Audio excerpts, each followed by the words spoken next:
Hello my dear students, welcome to all of in chemistry insights. तो आज के session में हम लोग डिस्कस करने वाले हैं बायोमोलिक्यूल्स के बारे में। बायोमोलिक्यूल्स आपको बहुत ज़्यादा एसेंशियल आपको क्या है चैप्टर है ये, आपको जेईई मेंस के सिलेबस के पॉइंट ऑफ व्यू से, नीट के पॉइंट ऑफ व्यू से, और आपको बिहार बोर्ड हो या फिर सीबीएसई बोर्ड हो उसके पॉइंट ऑफ व्यू से। इस चैप्टर का आपको बता देते हैं खास बात क्या है। इस चैप्टर में जितने भी कंटेंट्स है काफ़ी आसान है, लेकिन थोड़ा मेमोराइज आपको करना पड़ेगा। थोड़ा यहाँ पे कोई मतलब टिपिकल टाइप का क्वेश्चंस नहीं मिलेगा आपको, बिल्कुल to the point NCERT based आपको चीज़ें मिलेगा। मतलब यहाँ पे बहुत ज़्यादा डिटेल्स में पढ़ने का ज़रूरत भी नहीं है। मतलब अगर एनसीईआरटी बेस्ड भी पढ़ते हैं और थोड़ा बहुत भी मान लीजिए थोड़ा बहुत भी एक्स्ट्रा पढ़ते हैं, जैसे कुछ टेस्ट है स्पेशली कुछ रिएक्शंस है, तो आपका जेईई मेंस हो या एडवांस हो, आप बहुत आसानी तरीके से क्या कर सकते हैं, सारे क्वेश्चंस को बना सकते हैं। तो बिल्कुल सेशन के अंत तक बने रहिएगा, बहुत इंटरेस्टिंग करने वाले हैं इस चैप्टर को, ठीक है ना। सारे के सारे जेईई मेंस के भी क्वेश्चंस को डील करेंगे, ठीक है। तो चलिए स्टार्ट करते हैं सेशन को बिना देर किए हुए। देखिए बायोमोलिक्यूल्स क्या होता है। बायोमोलिक्यूल्स क्या होता है ना, आपको एक ऐसा ऑर्गेनिक कंपाउंड्स होता है जो जितने भी लिविंग ऑर्गेनिज्म है सबके लिए काफ़ी ज़्यादा एसेंशियल है। उसके बॉडी के फॉर्मेशन में होगा या फिर उसके लाइफ के मेंटेनेंस में हो गया, समझे ना, या फिर उस लिविंग ऑर्गेनिज्म जो दूसरे ऑर्गेनिज्म को रिप्रोड्यूस करेगा उसमें इन सभी में क्या होता है, बहुत ज़्यादा इसका क्या होता है, इंपॉर्टेंट रोल होता है, ठीक है। तो एक एक चीज़ों को हम लोग समझेंगे, ठीक है जी। आपका क्या होगा, ये आपको ऑर्गेनिक कंपाउंड्स होता है बायोमोलिक्यूल्स एक प्रकार का, जो क्या होता है जितने भी आपको लिविंग ऑर्गेनिज्म है उसके जितने भी सेल है उसके लिए बहुत ही ज़्यादा एसेंशियल कंस्टिट्यूएंट्स होता है। मतलब क्या है ना कि इसी से आपको क्या होता है वो जो आपको सेल्स होता है वो बना होता है, समझे बात ना जी, ठीक है ना। एंड इन डिफरेंट सेल्स, ठीक है, they built up all the living systems and are responsible for their growth and maintenance, their health and life. ये क्या होता है आपका जी, ये आपको जितने भी लिविंग सिस्टम होते हैं उसको बनाने में हेल्प करता है, मतलब उसके लिए रिस्पॉन्सिबल होता है, उसके ग्रोथ के लिए रिस्पॉन्सिबल होता है, उसके लाइफ को मेंटेनेंस करने के लिए आपको रिस्पॉन्सिबल होता है, और उसको प्रोड्यूस करने के लिए भी क्या होता है, रिस्पॉन्सिबल होता है। यही आपको होता है बायोमोलिक्यूल्स, ठीक है। तो अब समझते हैं कि बायोमोलिक्यूल्स एक्चुअली में क्या है, किस प्रकार से सेल के अंदर प्रेजेंट होता है। देखिए किसी भी हम लिविंग ऑर्गेनिज्म की बात करेंगे तो सेल का जो फॉर्मेशन होता है ना वो लगभग ऑलमोस्ट 70% तक, ये हम बता रहे हैं एवरेज आपको बता रहे हैं, समझे ना। ये किसी किसी सेल में आपको बहुत ज़्यादा भी हो सकता है। तो लगभग 70% क्या होता है, वाटर से बना होता है, ठीक है। और 30% होता है ना वो क्या होता है, मटेरियल से बना होता है, जिसमें कार्बन हो, नाइट्रोजन हो, आपको सल्फर हो, है ना, हाइड्रोजन हो, ऑक्सीजन हो, ऐसा आपको क्या होता है कुछ इंपॉर्टेंट एलिमेंट्स आपको प्रेजेंट होते हैं ज़्यादातर, ठीक है ना। उसमें से सबसे अधिक जो परसेंटेज होता है वो क्या होता है, कार्बन का होता है। और कार्बन किस रूप में पाए जाएंगे, तो इसी बायोमोलिक्यूल्स के रूप में पाए जाते हैं कार्बन, समझे बात ना जी। मतलब आपको ज़्यादातर परसेंटेज किसका होगा, कार्बन का होगा, और जो कार्बन जिस कंपाउंड के रूप में पाए जाएंगे वही आपका क्या कहलाता है, बायोमोलिक्यूल्स कहलाता है। तो बायोमोलिक्यूल्स को ओवरऑल 4 तरीके के कैटेगरी में डिवाइड किया गया है। सबसे पहला होता है कार्बोहाइड्रेट्स, जिसके बारे में पहले से जानते भी आप लोग। उसके बाद दूसरा में क्या होता है आपका जी, न्यूक्लिक एसिड होता है, समझे ना, सॉरी। दूसरा में आपको क्या होता है, प्रोटीन्स होता है, एमिनो एसिड्स, ठीक है ना। तीसरा में आपको क्या होगा जी, न्यूक्लिक एसिड्स होगा, और चौथा में आपका क्या होगा, लिपिड्स होगा। तो ये 4 आपको क्या होता है, पार्ट होता है बायोमोलिक्यूल्स का। तो हम लोग को एक एक पार्ट का डिस्कशन करना अच्छे तरीके से।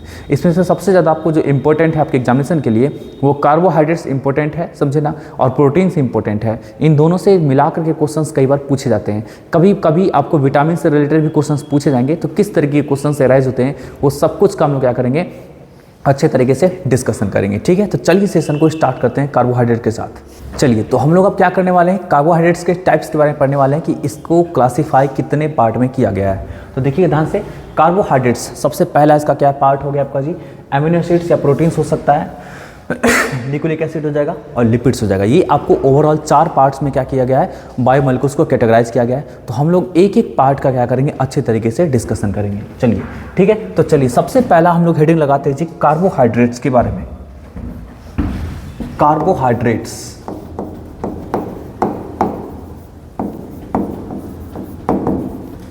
देखिएगा ये कार्बोहाइड्रेट्स समझिएगा क्या होता है। कार्बोहाइड्रेट्स क्या होता है इसको समझते हैं। देखिए कार्बोहाइड्रेट्स नाम से ही स्पष्ट है, कार्बो मतलब ये जो है ना, इसकी अगर इसका संधि विच्छेद पे अगर जाएंगे तो कार्बो, ठीक है ना, और हाइड्रेट्स। कार्बो जो लिया गया है ना, कार्बो जो लिया गया है ये किससे लिया गया है, कार्बन से लिया गया है। और हाइड्रेट्स जो लिया गया किससे लिया गया आपका जी, वाटर से लिया गया।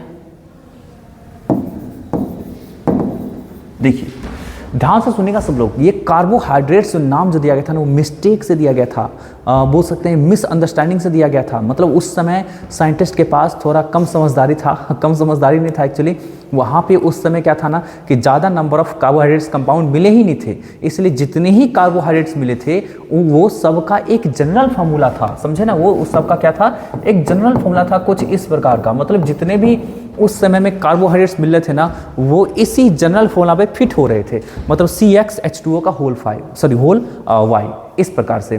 तो इस तरीके के जनरल फॉर्मूला पे क्या हो रहे थे, फिट हो रहे थे। तो क्या था कि मतलब बस बोल दिए वो कि ये कार्बन का हाइड्रेट है, ये कंपाउंड ऐसा है क्या आपका जी, ये कार्बन का हाइड्रेट है। हाइड्रेट कहने का सेंस क्या होगा, वाटर मॉलिक्यूल्स किससे जुड़ा हुआ है, कार्बन से जुड़ा हुआ है, इसलिए इसका नाम आपको ये कार्बोहाइड्रेट्स दिया गया। ये एक्चुअली साइंटिस्ट का एक मिस्टेक था। अब मिस्टेक कैसे था समझाते हैं। जैसे कई सारा ऐसा कंपाउंड है जो कार्बोहाइड्रेट्स के नेचर को फुलफिल नहीं करता है, बट उसका जनरल फॉर्मूला इसके जैसा है ठीक है ना जी। और कई सारे ऐसे कार्बोहाइड्रेट्स है जिसका जो कई सारे ऐसे कंपाउंड्स है जिसके नेचर कार्बोहाइड्रेट्स मैच करते हैं, इवन वो कार्बोहाइड्रेट्स है बट उसका जनरल फॉर्मूला इस पे सूट नहीं करता है।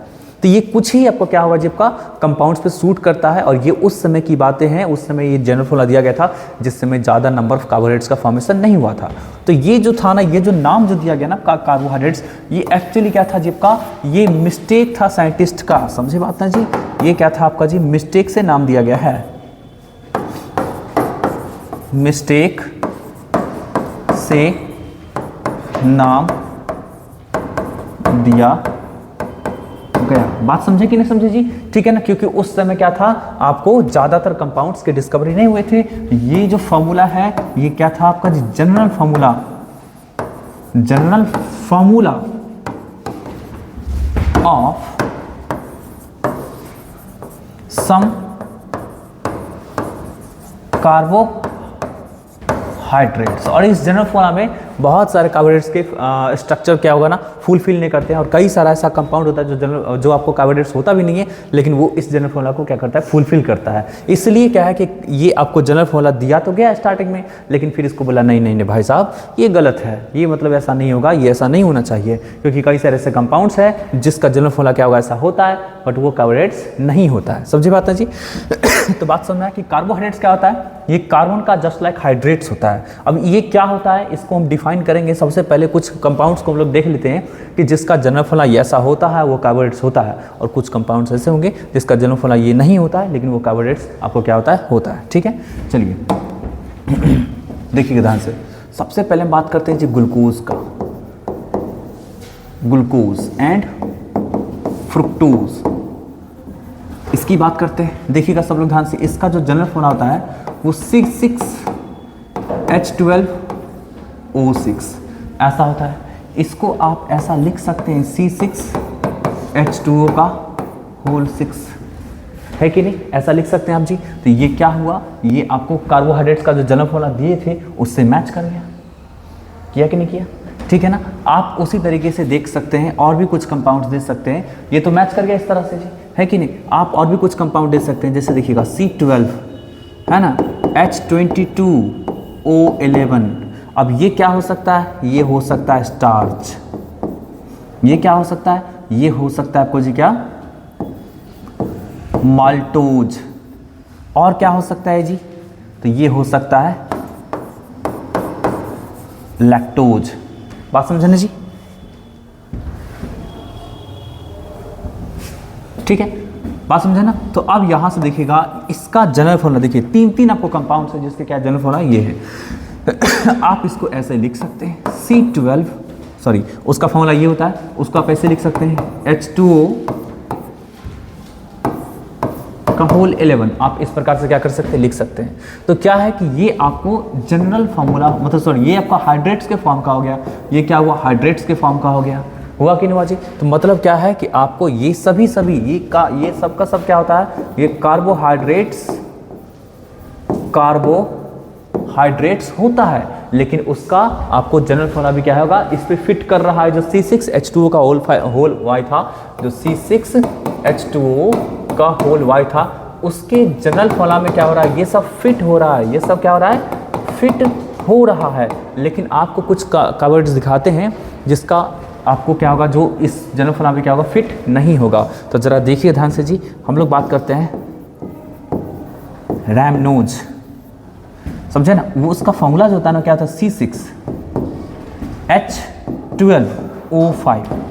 देख लीजिए ये क्या फिट करेगा, क्या नहीं करेगा। C6 लिख सकते हैं, H2O का क्या लिखेंगे आप, होल 5 भी नहीं लिख सकते हैं, ठीक है। होल 5 लेंगे तो भाई 10 ही आपका क्या हाइड्रोजन आएगा जी, आप नहीं ले सकते हैं। राइबोज की बात करते हैं, राइबोज देखिएगा ध्यान से, C5 है ना, H10O4 देख सकते हैं। लीजिए ये भी आपको क्या होगा, उस जनरल फॉर्मूला में क्या होगा, फिट नहीं करेगा। ये भी कार्बोहाइड्रेट्स ही है, बट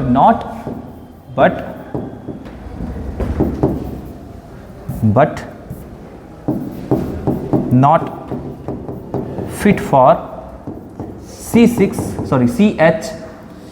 CHH2O का होल वाल, इसके लिए फिट नहीं कर रहा है।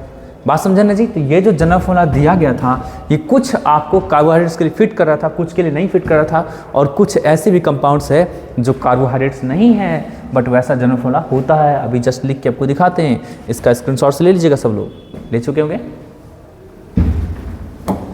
ठीक है। तो देखिएगा नेक्स्ट जी आपका सम compounds are not carbohydrates but their general formula is CHH2O का होल वाई। देखिए ध्यान से, जैसे हम बात करते हैं HCHO, ये है क्या आपको जी, इसका नाम होता है फॉर्मल्डिहाइड, है ना। आप इसको कैसे लिख सकते हैं, CH2O का, अरे C1H2O का होल 1, आप ऐसे लिख सकते हैं, है ना। फॉर्मल्डिहाइड का जनरल फॉर्मूला क्या हो रहा है आपका, ये हो रहा है, जो कि CXH2O का होल वाई भी फिट कर रहा है। आप उसी तरीके से देख सकते हैं CH3COOH, ये एसिटिक एसिड है, ये है क्या आपका जी, एसिटिक एसिड है। और इसका जनरल फॉर्मूला क्या लिख सकते हैं जी, देखिएगा इसका फॉर्मूला था ऐसा, तो C2H2O का होल 2, आप ऐसा लिख सकते हैं। देख रहे हैं मैच कर रहा है। तो देख सकते हैं कि इसका जनरल फॉर्मूला है ना, इस कंपाउंड का जो हाइड्रेट टाइप का जो फॉर्मूला है वो इससे क्या हो रहा है, कार्बोहाइड्रेट्स के जनरल फॉर्मूला से टैली तो कर रहा है, बट इसके पास कोई भी फीचर कार्बोहाइड्रेट वाला नहीं है। मतलब ये कार्बोहाइड्रेट है ही नहीं, बट इसका आपको हाइड्रेट टाइप का फॉर्मूला जो है ना वो मैच कर रहा है क्या, कार्बोहाइड्रेट्स के जनरल फॉर्मूला से। आई बात समझ में। इसलिए क्या होगा कि आपको कार्बोहाइड्रेट्स का जो जनरल फॉर्मूला होता है वो ये आपको कार्बोहाइड्रेट्स का जनरल फॉर्मूला नहीं कहलाएगा, याद रखिएगा, है ना। बोल सकते हैं देयरफॉर CHH2O का whole Y is not a general formula of carbohydrates. तो देखिए इस हिसाब से क्या होगा ना, इस हिसाब से क्या होगा, तो कंपाउंड का नाम भी नहीं होना चाहिए ऐसा जी, कार्बोहाइड्रेट्स। बात समझे ना, कंपाउंड का नाम भी नहीं होना चाहिए कार्बोहाइड्रेट्स, लेकिन चूंकि स्टार्टिंग में रखा गया तो कुछ चीज़ें ऐसा होता है, जैसे मान लीजिए बचपन में आपका नाम रख दिया क्या जी, राम रख दिया गया, है ना, आत्माराम रख दिया गया, ठीक है ना जी। अब सुनने में थोड़ा सा फनी लग रहा है आत्माराम, समझे ना, लेकिन क्या है कि बचपन में नाम आपका रखा गया आत्माराम, इसलिए आपको वो कैरी करके चलना पड़ेगा होल लाइफ। तो बस यही चीज़ें हैं कि इसका ये जो इसका क्लास ऑफ कंपाउंड था, ये कार्बोहाइड्रेट्स क्या था, क्लास ऑफ कंपाउंड था, जिसके अंदर में कई सारे कंपाउंड्स प्रेजेंट होते थे, सबका नेचर एक जैसा लगभग होता था, समझे ना जी। तो उसका उस क्लास ऑफ कंपाउंड्स का नाम रखा गया कार्बोहाइड्रेट्स। तो चूंकि शुरुआत में ही रखा गया, इसलिए फिर उसको बदलना ठीक बात था नहीं जी, है कि नहीं। इसलिए कार्बोहाइड्रेट्स ही नाम रखा मतलब रहने दिया गया कि मतलब चलो भाई यही रहेगा, मिसलीडिंग सही, मिस्टेकिंग ही सही, बट आपको क्या होगा, इसी नाम को क्या करेंगे हम लोग, मेंटेन करेंगे, समझे बात ना जी। तो ये तो समझ में आ गया कि कार्बोहाइड्रेट्स का मतलब क्या होता है, समझे ना। उसका जनरल फॉर्मूला जो फॉल्स तरीके से जो लिया गया था वो क्या था, ठीक है ना जी। अब हम लोग समझेंगे ये कि कार्बोहाइड्रेट्स होता क्या है, बात समझे ना, कार्बोहाइड्रेट्स होता क्या है, उसका मीनिंग समझें। अब ये कार्बोहाइड्रेट्स होता क्या है इसको समझेंगे, है ना। एकदम ध्यान से लेक्चर के साथ बने रहिएगा, बहुत कुछ नए चीज़ सीखने वाले हैं और बहुत इंटरेस्टिंग बना करके पढ़ाएंगे आपको, ठीक है ना जी। चलिए आगे बढ़ते हैं हम लोग डेफिनेशन ऑफ कार्बोहाइड्रेट्स पे चलते हैं। डेफिनेशन समझिएगा ध्यान से। कार्बोहाइड्रेट्स का क्या होता है डेफिनेशन। देखिए कार्बोहाइड्रेट्स होता है ना, इसको समझते हैं एकदम ओरली समझते हैं कि कार्बोहाइड्रेट्स होता क्या है। कार्बोहाइड्रेट्स ऐसा क्लास ऑफ कंपाउंड होता है जिसमें आपको हाइड्रोक्सी फंक्शनल ग्रुप होगा, अल्डिहाइड हो सकता है, बात समझे ना जी, कीटोन हो सकता है, या फिर एसिटल हो सकता है, एसिटल, बात समझे ना जी, मतलब हाइड्रोक्सी फंक्शनल ग्रुप हो सकता है, अल्डिहाइड हो सकता है, कीटोन हो सकता है, या फिर एसिटल हो सकता है। ध्यान रखिएगा, ठीक है ना जी, ठीक है।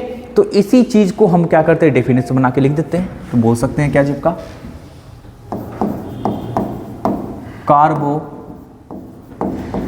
carbohydrates are the polyhydroxy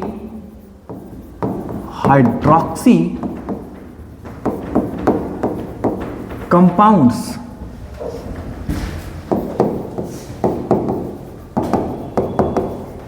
containing aldehydic or ketonic और एसिटल फंक्शनल ग्रुप्स। बात समझाने जी, क्या होगा, कार्बोहाइड्रेट से क्या होता है, एक पॉलीहाइड्रोक्सी कंपाउंड होता है। पॉलीहाइड्रोक्सी कंपाउंड कहने का सेंस क्या होगा कि इसमें क्या होगा ना, एक से ज्यादा OH ग्रुप प्रेजेंट रहेगा, समझे बात ना जी। और इसके साथ साथ क्या हो सकता है इसके साथ साथ क्या हो सकता है आपका जी कि अल्डिहाइडिक और आपको कीटोनिक फंक्शनल ग्रुप भी प्रेजेंट हो सकता है, बात समझे ना जी। और वो अल्डिहाइड और कीटोनिक ग्रुप रहेगा तो वहां पे क्या हो सकता है आपका, उसी के हाइड्रोक्सी वाले ग्रुप से कंबाइन करके और क्या बना सकता है, एसिटल बना सकता है। जैसे कि समझिए ध्यान से, हम बनाते हैं ग्लूकोज का स्ट्रक्चर, ग्लूकोज का स्ट्रक्चर बनाते, देखिए ध्यान से, ये CHO पहला पोजीशन पे, उसका देखिएगा यहाँ पे ऐसा हुआ, थर्ड पोजीशन पे ऐसा हुआ, ठीक है, फिर ऐसा हुआ, इसको थोड़ा छोटा कर देते हैं,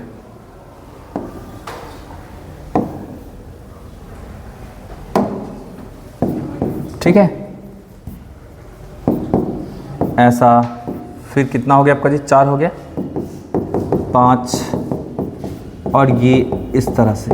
तो इसमें देख सकते हैं हाइड्रोक्सी फंक्शनल ग्रुप जो है वो कितना है, 1 2 3 4 5 है क्या हाइड्रोक्सी फंक्शनल ग्रुप, और ये क्या है, अल्डिहाइडिक फंक्शनल ग्रुप है।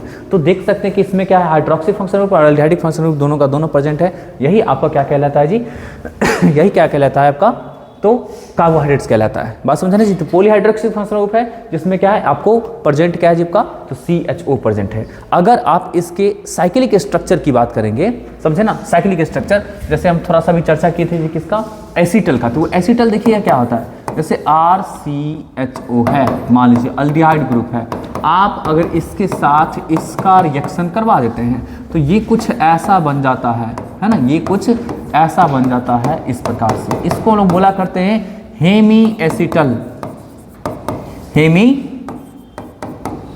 एसिटल, इसको ऐसा बोला करते हैं हेमी एसिटल, बात समझे ना जी, ठीक है ना। अगर इसको भी H को भी हटा देंगे, OR लगा देंगे तो क्या होगा, वो कंप्लीट हो जाएगा, एसिटल हो जाएगा, बात समझे ना। तो इसका ग्लूकोज का जो स्ट्रक्चर होगा वो तो एक आपको क्या है, कार्बोक्सिलिक कार्बोनाइल पार्ट आपका है इसमें जी, अल्डिहाइड वाला पार्ट। इसके अलावा क्या हो सकता है, एसिटल भी हो सकता है। तो कैसे समझिएगा, ये जो 5वां नंबर का जो आपको क्या है कार्बन, देखिए पहला नंबर का कार्बन ये है, दूसरा, तीसरा, चौथा, 5वां, छठा, तो ये 5वां नंबर के कार्बन के पास जो OH है, ये OH अल्कोहल इस कार्बोक्सिलिक एसिड अल्डिहाइड के साथ रिएक्शन करके एसिटल का फॉर्मेशन कर सकता है। मतलब क्या है, देखिए ध्यान से, ये कुछ इस प्रकार से हो सकता है,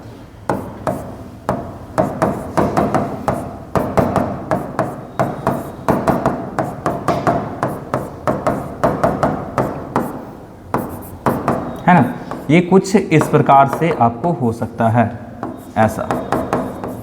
तो ये भी आपको क्या हुआ जी, ये भी क्या कार्बोहाइड्रेट्स ही हो गया, जिसमें पॉलीहाइड्रोक्सी आपका क्या है ग्रुप है प्रेजेंट, 1 2 3 4 प्रेजेंट है अभी ये आपका OH ग्रुप, और एक क्या है एक क्या आपका जी एसिटल वाला पार्ट इसमें है ना, एक क्या आपका एसिटल वाला पार्ट हो गया, है कि नहीं जी। तो ये कुछ इस प्रकार से क्या होता है आपका कंपाउंड्स का फॉर्मेशन होता है, मतलब ये कार्बोहाइड्रेट्स होता है, समझे ना जिसमें क्या होगा, हाइड्रोक्सी पार्ट रहेगा और एसिटल पार्ट हो सकता है, और या फिर क्या हो सकता है, अल्डिहाइड नहीं तो कीटोन हो सकता है। अगर हम बात करते हैं फ्रुक्टोज का, ध्यान से सब लोग सुनना, अगर हम बात करते हैं फ्रुक्टोज का, तो फ्रुक्टोज जो होता है ना उसमें क्या होता है, देखिए ध्यान से, CH2OH, ठीक है, यहाँ पे इसमें कीटोनिक ग्रुप प्रेजेंट होता है, समझे ना, कीटोनिक ग्रुप क्या होता है, प्रेजेंट होता है। लीजिए हो गया ketonic group present, OH H OH H OH H कितना हो गया आपका जी, 5, और एक लास्ट में CH2OH, इस प्रकार से। ये क्या फ्रुक्टोज हो गया, इसमें भी एसिटल ग्रुप हो सकता है, तो आप इसका लिंकिंग करा सकते हैं इसके साथ। तो यहाँ पे 5 मेंबर्ड क्या होता है, रिंग का फॉर्मेशन होता है, जो कि हम लोग पायरेनोज स्ट्रक्चर के रूप में कंसिडर करते हैं, सॉरी फ्यूरेनोज के स्ट्रक्चर के रूप में।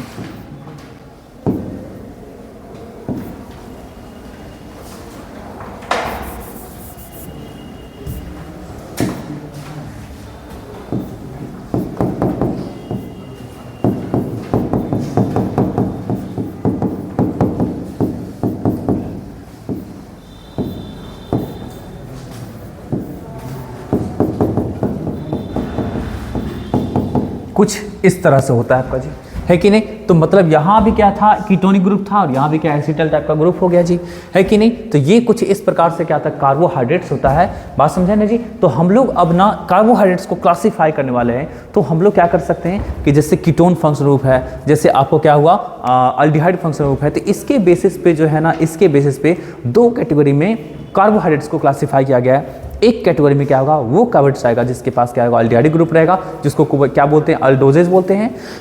और एक आपको क्या होगा कैटेगरी में जो होगा, कौन आएगा, तो जिसमें कीटोनिक ग्रुप रहेगा, जिसको बोलते हैं क्या, कीटोजेज। बात समझिएगा। तो चलिए इसका स्क्रीनशॉट सब लोग ले लीजिएगा, ले चुके होंगे।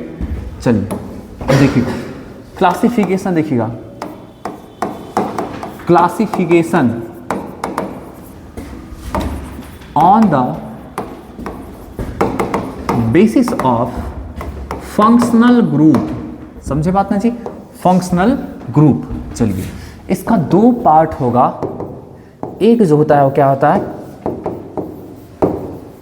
अल्डोजेज होता है, और दूसरा पार्ट जो होगा वो क्या होगा, कीटोजेज होगा। अल्डोजेज में क्या होगा आपका जी, मतलब हाइड्रोक्सी के साथ साथ कौन कौन सा ग्रुप प्रेजेंट रहेगा, तो ये प्रेजेंट रहेगा, अल्डिहाइडिक ग्रुप प्रेजेंट रहेगा, अल्डिहाइडिक फंक्शनल ग्रुप प्रेजेंट रहेगा।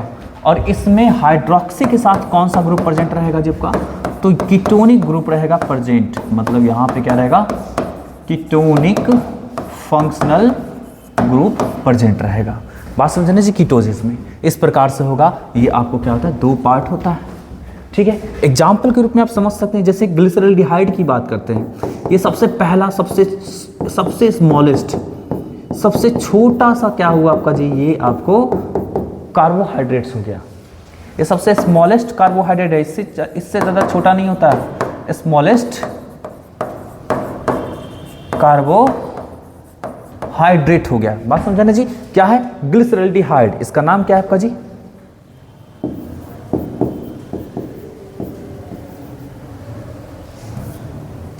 ग्लिसरल्डिहाइड, ठीक है, ग्लिसरल्डिहाइड, ये इस प्रकार से हो गया। बात समझे ना जी, ठीक है। और इसी का हम क्या कर सकते हैं, कीटोनिक फॉर्म लेना चाहेंगे, तो देखिए ध्यान से,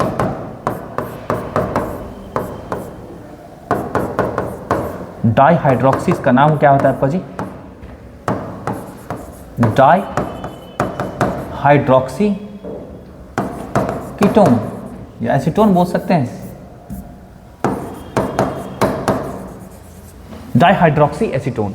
तो ये आपको इसमें देख सकते हैं, यहाँ पे क्या है, कीटोन वाला फंक्शनल ग्रुप प्रेजेंट है, और यहाँ पे क्या है, अल्डिहाइड वाला फंक्शनल ग्रुप प्रेजेंट है। तो ये आपको क्लासिफिकेशन होता है, इस तरीके से होता है, समझे बात ना जी, ठीक है ना। अब देखिएगा ध्यान से, जैसे मान लीजिए इसमें क्या है, 3 कार्बन एटम्स प्रेजेंट है, ये अल्डोजेज है जिसमें क्या है, 3 कार्बन एटम्स प्रेजेंट है। तो 3 कार्बन एटम्स प्रेजेंट होगा तो इसको बोलते हैं अल्डोट्राइओज, 4 रहता तो अल्डोटेट्रोज, 5 रहता तो अल्डोपेंटोज, है ना, 6 रहता तो अल्डोहेक्सोज, इस प्रकार से हम लोग बोलते हैं, समझे बात नहीं जी। तो यहाँ पे देख सकते हैं कि नंबर ऑफ कार्बन एटम्स के रिस्पेक्ट में, ठीक है ना जी, नंबर ऑफ कार्बन एटम्स के रिस्पेक्ट में देखिए ध्यान से,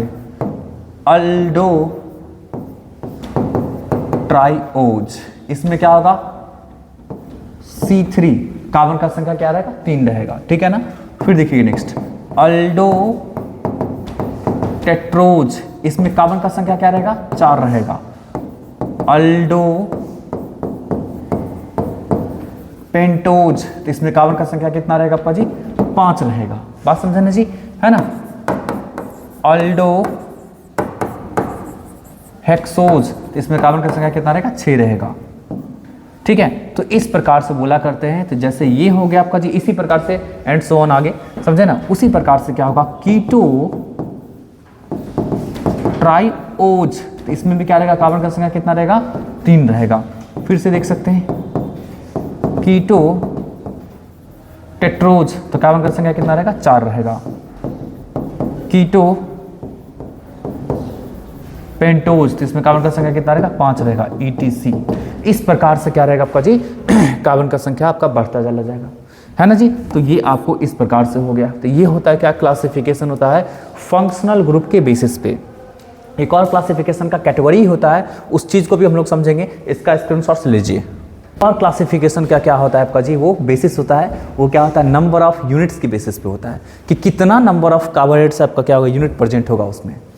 अगर देखिएगा, अगर आपको, है ना, ये हम लोग नंबर ऑफ यूनिट्स की बात कर रहे हैं, तो मतलब क्या है कि जैसे कार्बोहाइड्रेट्स को क्या कर सकते हैं, वाटर से रिएक्शन करा सकते हैं एसिड के प्रेजेंस में, समझे ना। तो वाटर से रिएक्शन करेंगे एसिड के प्रेजेंस में, तो उस प्रोसेस को बोलते हैं हाइड्रोलाइसिस, जिसमें क्या होता है ना, कार्बोहाइड्रेट्स अगर बड़ा सा है तो टूट करके छोटे छोटे छोटे छोटे यूनिट्स में कन्वर्ट होता है। बात समझे नहीं, ठीक है ना, छोटे छोटे यूनिट्स के रूप में कन्वर्ट होता है। तो आपको इसी हाइड्रोलाइसिस के बेसिस पे जो है ना 3 कैटेगरी में डिवाइड किया गया है। पहला कैटेगरी जो है क्या है, मोनोसैकेराइड्स है ना, मोनोसैकेराइड्स, ठीक है। ये सैकेराइड्स जो टर्म है ना सैक्रम से लिया गया है, सैक्रम, सैक्रम का मतलब होता है शुगर, ठीक है ना, या फिर स्वीट इंटेस्ट बोल सकते हैं। तो मोनोसैकेराइड्स होता है। तो मोनोसैकेराइड्स होता है ना, वो एक ऐसा कार्बोहाइड्रेट्स होता है जिसको वाटर से रिएक्शन कराएंगे एसिड के प्रेजेंस में, फिर भी वो नहीं टूटेगा, further decomposition not takes place, मतलब वो टूट नहीं सकता है। वो सबसे स्मॉलेस्ट आपका क्या हो जी यूनिट्स हो गया कार्बोहाइड्रेट्स का, ठीक है ना जी।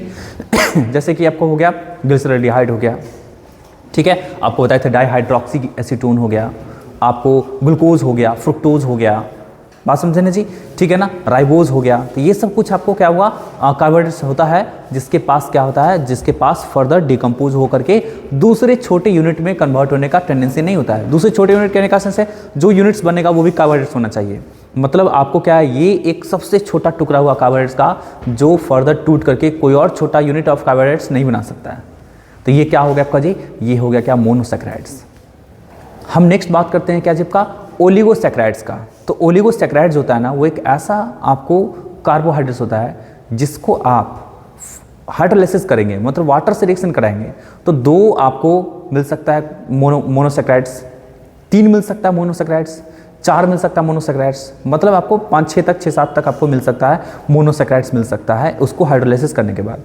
जैसे कि आपको हो गया कार्बोहाइड्रेट्स हो गया, सॉरी स्टार्च हो गया, ठीक है ना, आपको माल्टोज हो गया, लैक्टोज हो गया, इन सब का हाइड्रोलाइसिस करने पे क्या होगा, आपको छोटे छोटे यूनिट्स मिलते हैं 2-2 करके मोनोसैकेराइड्स, ठीक है ना जी। और पॉलीसैकेराइड्स हो गया, जैसे स्टार्च हो गया, उसका हाइड्रोलाइसिस करेंगे तो आपको बहुत सारा यूनिट मिल सकता है, मतलब 50+ यूनिट मिल सकता है, 50+ छोटे छोटे मोनोसैकेराइड्स मिल सकते हैं। जैसे कि स्टार्च हो गया, सेलुलोज हो गया, ये सब जो होता है आपको सैकेराइड्स को क्या होता है, पॉलीसैकेराइड्स होता है। तो यही अब हमारा क्या है क्लासिफिकेशन का क्या है आपको बेसिस है, ठीक है ना। तो चलिए देखिए ध्यान से जी सब लोग, classification of carbohydrates on the basis of hydrolysis, है ना। हाइड्रोलाइसिस के बेसिस पे हम लोग क्या करना है, ये कन्वर्ट करना है, ठीक है ना, सॉरी क्लासिफाई करना है, ठीक है। तो देखिए ध्यान से सब लोग जी, देखिएगा, एक को कहा जाता है शुगर, दूसरे को कहा जाता है नॉन शुगर। ये शुगर मतलब स्वीट इन टेस्ट, ये not sweet in taste, not sweet in taste. और ये क्या होता है स्वीट इन टेस्ट। इसमें दो आ जाता है, एक आता है क्या, monosaccharides, mono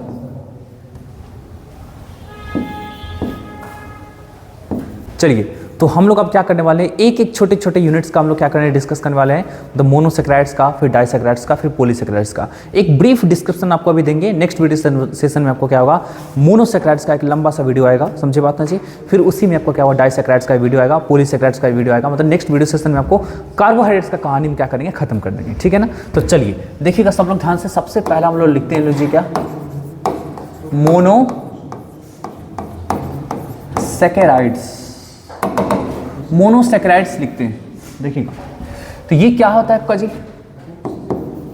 the carbohydrates, the carbohydrates which is smallest unit that is on hydrolysis, no further decomposition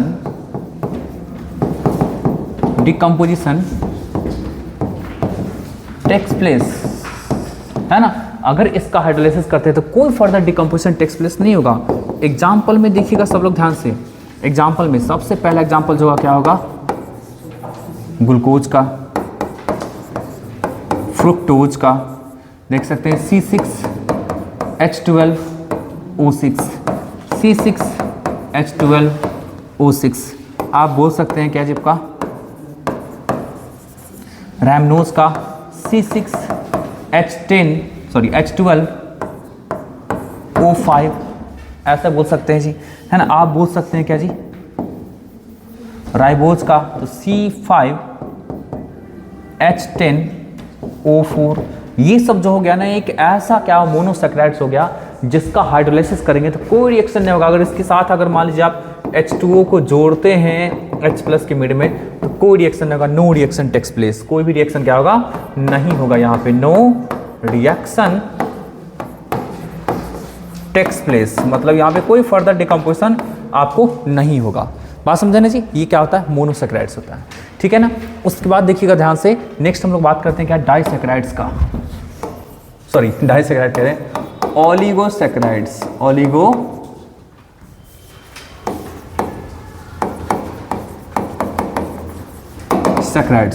oligosaccharides क्या होता है ना, ऐसा आपको क्या होगा, कार्बोहाइड्रेट्स होगा जिसका हाइड्रोलाइसिस करेंगे तो 2 या फिर 3 या फिर 4 इस तरह से क्या हो सकता है, आपको छोटे नंबर ऑफ यूनिट्स मिल सकते हैं। तो यहां बोल सकते हैं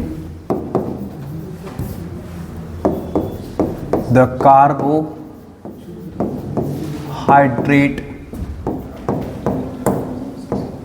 यूनिट्स विच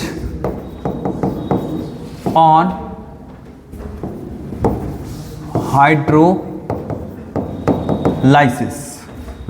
hydrolysis gives 2, 3, 4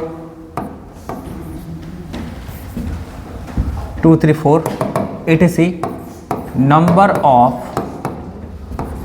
मोनोसैकेराइड यूनिट्स, है ना। 2, 3, 4 इस तरह से आपका क्या होगा, मतलब 5, 6, 7 तक आपका होता है क्या जी, जो क्या होता है वो डिकम्पोजिशन करने के बाद क्या होगा, आपको यूनिट्स देगा, मोनोसैकेराइड यूनिट्स। जैसे कि एग्जांपल में समझिएगा, सुक्रोज की बात करते हैं, वो क्या होता है, C12H22O11। अगर आप इसके साथ वाटर का रिएक्शन कराते हैं, एक वाटर मॉलिक्यूल जोड़ते हैं H+ के प्रेजेंस में, तो ये आपको क्या देगा, C6H12O6 प्लस C6H12O6। ये जो होगा वो क्या होगा, ये हो जाएगा, देख सकते हैं माल्टोज का हाइड्रोलाइसिस करते हैं तो ये क्या देगा आपका जी, ये 2 यूनिट्स ऑफ ग्लूकोज ही देगा। उसी तरीके से देखिएगा, इसका स्क्रीनशॉट ले लीजिएगा सब लोग, उसी तरीके से देखिएगा, उसी तरीके से जैसे आपको क्या हुआ, लैक्टोज लैक्टोज का भी क्या होता है C12H22O11।